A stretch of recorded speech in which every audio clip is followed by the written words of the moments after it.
All right, guys, we are back at it and we are rounding second base when it comes to class one. So we've got the Coursera Learning How to Learn done. Now we're jumping into how to study for exams, evidence-based revision tips. So we'll click on this and bring it up. And this is basically a video from this guy, Ali Abdal, and he does a good job of laying it out, which sections you can skip to if you just want the bread and butter, or you can go through all of the details as he goes through several academic studies that published their results on. Basically, what he's looking at is active recall. So active recall is the act of basically quizzing yourself after you're done. It definitely made an impression on me because Leon Noel, the gentleman who runs the boot camp, kept driving home the importance of spaced repetition and active recall, which are the two videos that we're going to review here. So this one is the active recall, and the next one is the spaced repetition. And in unison, they work together to kind of form your study superpower.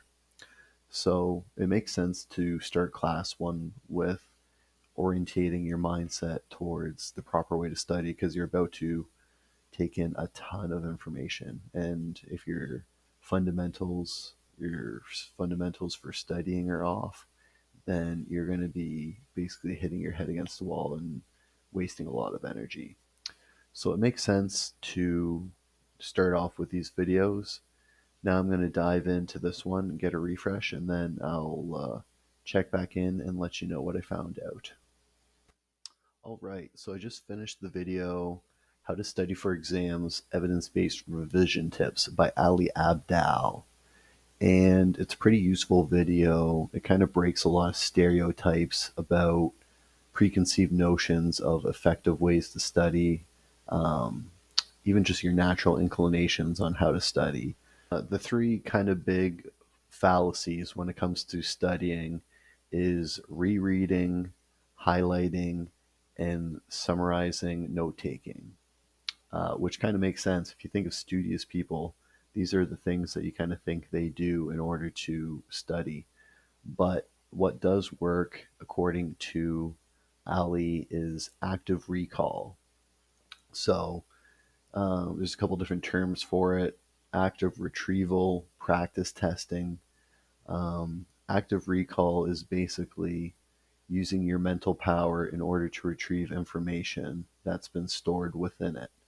And the act of retrieving that information works to strengthen the connections between the part of your brain which is retrieving the information and the part of your brain which is storing the information, and stronger and stronger. And finally, after many repetitions, it is so strong that it doesn't fade away. Um, there's also the use of flashcards, which are recommended. So there's a program called Anki, which you can get on your phone and create flashcards so you can review on a daily basis. And you can also rank the flashcards based on difficulty level. So the ones that are more difficult will get repeated more frequently, and the ones that are less difficult will be put to the back of the deck and repeated less frequently. And there's also the Cornell note-taking method, which is brought up, which is instead of taking notes, what you do is you write questions, and then you can turn these questions into active retrieval. So when you review these questions, instead of just seeing the information laid out in front of you, you see the question and then it triggers the active retrieval of pulling up the information inside your head and then strengthening those connections.